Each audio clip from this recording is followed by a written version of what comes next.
ஒரு காதலன் நான் எழுதும் கடிதமே.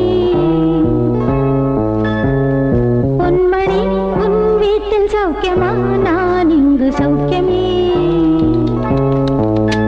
உன்னை எண்ணி பார்க்கையில் கவிதை கொட்டுது, அதை எழுத நினைக்கையில் வார்த்தை முட்டுது.